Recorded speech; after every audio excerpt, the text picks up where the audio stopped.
Hi, and welcome to Theory and Practice. In one of my previous episodes, I discussed women in politics. I covered the discrepancies in voting habits between men and women, the biological reasons behind them, and things which could mitigate women's instinctual leftist leanings, namely marriage and children. To this end, I stated that a return to traditionalism was needed, including, for those of us in the West, a return to the Christian religion.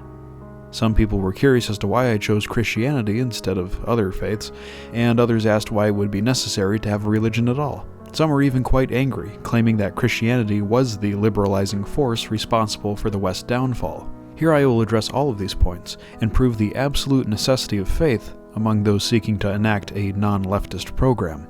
First, those asking why I chose Christianity over other religions, there are two reasons. The most important being that I believe the claims made by Christianity to be actually demonstrably true. I'm talking about the existence of a singular creator God, the divinity of Jesus Christ, the moral and existential outlook described in the Holy Bible, the instructions it gives for governing behavior, as well as its historical account. Note, this does not include any beliefs in young earth creationism. If you yourself are undecided, then I might suggest looking into the works of people like William Lane Craig or J.P. Moreland. The second reason I would choose Christianity over other faiths is the simple fact that Christianity is the West's inheritance. One cannot return to tradition while neglecting the intellectual foundation of the only society we've ever known. Swapping out your own history with someone else's is unlikely to bear fruit. Now, some may say, Europeans were pagan for far longer than they were ever Christian. However, can you name a single one of your ancestors who was a pagan? Naturally, the answer given by every European extracted viewer will be no. The occult practices passed off as neo-paganism are all modern contrivances, and what we do know of most occultist preferred mythology, Norse paganism, is mostly based on accounts gathered by Christian historians centuries after paganism itself went extinct. So that just leaves the hardline atheist contingent. Why should the right embrace religion at all? Put it simply, without religion, a belief in God, a belief in the afterlife, your efforts to combat the left will fail. Scientific rationalism does not have the metaphysical or moral fortitude to stand up to nihilism or even primitive religions. Suppose that the atheist worldview is true, that there is no God, there is no such thing as the human soul, and life ends at the grave.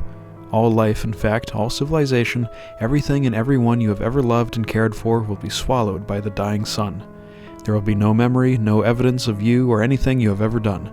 You yourself, if there even was a theoretical you, will have no perception of what your life was. Without a soul, your consciousness is just an electrochemical mirage. You could be charitably described as the walking dead. In the end, there will be nothing but an eternity of cold, silent blackness awaiting you, and nothing you have done will ever matter. Now, under these circumstances, who cares if your side wins or loses? Why bother? And what charge can you make about the systems you oppose anyway?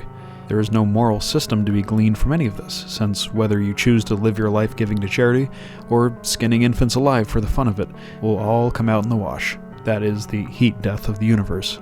So how could anyone justify, let alone maintain, a fighting spirit without being completely deluded? It was in a brief moment of sobriety that Albert Camus recognized that the only philosophical question under this system worth asking is whether or not to commit suicide. If you're going to be dead and unconscious for an infinitely long amount of time, it doesn't really matter if it happens sooner or later.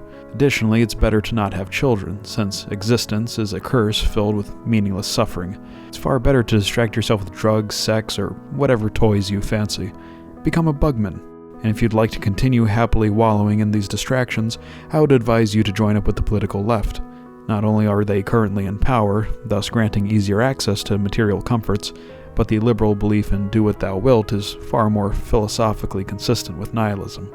The right, and the civilization we are trying to save, cannot survive without religion, without Christianity. As we've seen over the past century and a half, the decline of Christian institutions has not been kind to us. Every evil prescribed by the faith, evils the right claims to oppose, have become law, as there has been no significant force to oppose it. And the poisonous effects they are having on the West may one day render us extinct via voluntary euthanasia. Ultimately, our fate will come down to a choice. Strutting around the stage for some decades before succumbing to oblivion, or seeking something greater. Our vision can be filled with death and failure, or life and victory. In his novel, The Time Machine, Wells' time traveler journeys far into the distant future to discover the eventual destiny of man.